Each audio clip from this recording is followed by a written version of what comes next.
Porque eu vi muitos assustados quando viram que aquilo que diziam não era verdade e que eu mandava embora. Ele assustado, pensando que ia ser supliciado, não sei o quê. Porque a minha pergunta é assim, matar o Herzog para quê? Matar o Herzog enforcado para quê? O Herzog não tinha significação maior, ele estava ali para dar informações. Ele fez porque ele realmente, na minha concepção, ele se apavorou da circunstância em que ele estava, e o homem, quando fica nesse tipo de pressão, ele faz qualquer coisa. Mas há relatos de outros prisioneiros que ouviram, inclusive, gritos do Vladimir Herzog na prisão. Ou seja, houve violência física contra ele. Pode até que tenha havido, mas não houve mortes para ele. Porque ele, medicamente, sem dúvida, ele morreu enforcado. E foi ele que se enforcou. Em 1978, a Justiça Federal responsabilizou a União pela prisão, tortura e morte de Vladimir Herzog. Você sabe que eu sempre conto esse episódio que aconteceu no meu DOI-CODE. É um corredorzinho, 4x4, e na cabeceira lá ficava um oficial sentado numa cadeira, noite e dia. De repente, esse oficial que estava lá ouviu um som estranho. E foi, olhou por todos os quadros, não tinha nada demais. Isso é verdadeiro o que eu estou dizendo. De repente ele viu um som maior. Aí ele, passando de novo, viu uma mulher numa posição estranha na cama. Ele entrou, ela estava se estrangulando com um tecido que ela tinha tirado do lençol e fez uma trança. Ela estava se estrangulando. Não deixamos ela morrer. Já pensou se ela morreu o problema que eu ia ter? Essa senhora, por exemplo, é uma senhora moça, uma mulher de uns 40 anos. Ela estava se estrangulando. Foi salvo para o nosso sistema, porque nós tínhamos o exemplo do menino lá, o Herzog. 3 meses depois da morte de Vladimir Herzog, o operário Manuel Fiel Filho apareceu morto nas dependências do 2º Exército.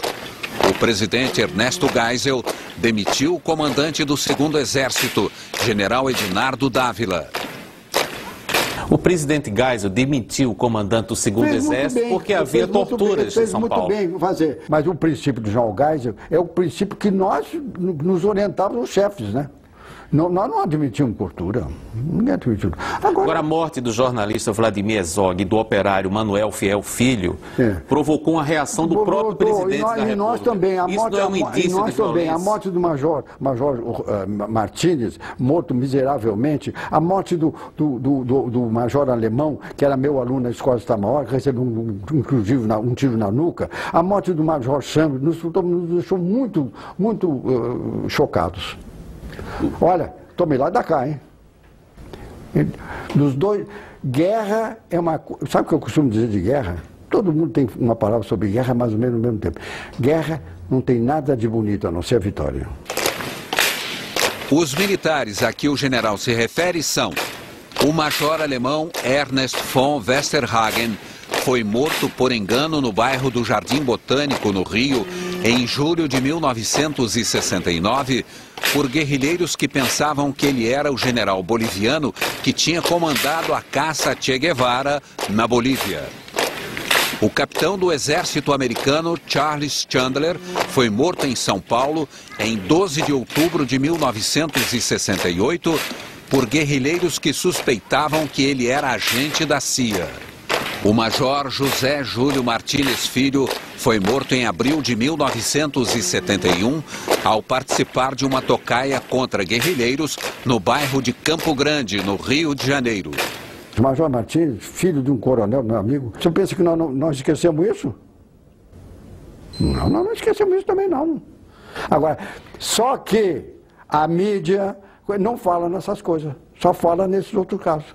O problema é o seguinte: guerra não tem nada de bonito. Aquilo era guerra, começada por eles. Os militares, como o senhor, reclamam de que os chamados esquerdistas não esquecem da tortura, por exemplo. Mas o senhor acaba de dizer também que não se esquece das mortes ocorridas entre militares. Você me forçou a te dizer isso, porque você também estava nessa posição de não esquecer. Não, estou fazendo uma pergunta. Não, mas eu estou te respondendo. Eu não sou militante. Pelo fato de você não ter esquecido e não saber das outras coisas, eu estou te alertando que no outro lado também havia isso. Não, eu sei que houve mortes dos dois lados. Você sabe? Por que você não perguntou sobre essas mortes? Agora você vê a nossa situação, trazer um oficial da Alemanha para fazer um curso aqui e o cara ser morto miseravelmente na rua. A gente gosta de lembrar isso quando vocês falam, né? Vocês falam, não, é aquilo. Aí porque eu entro na mesma chave geral. Guerra é guerra. Guerra não tem nada bonito, só a vitória. E nós tivemos. A vitória foi nossa, porque esse país caiu na democracia que nós queríamos. Os atuais homens que estão no poder deviam nos ajoelhar, nos agradecer de joelho ter feito a Revolução de 64. Porque o sistema, se nós tivéssemos um sistema de regime de governo comunista, concepção comunista é uma coisa, regime de governo comunista é outra, todos eles já teriam morrido, porque a autofagia lá é reconhecida. Fizemos com muita dor, para ambos os lados, com muita dor para ambos os lados, nós conseguimos chegar ao que chegamos hoje no Brasil, que o Brasil é uma democracia. Um pouco autoritária, mas é. Daqui a pouco. Seu pai foi preso? Seu pai foi preso? O dossiê Globo News volta já.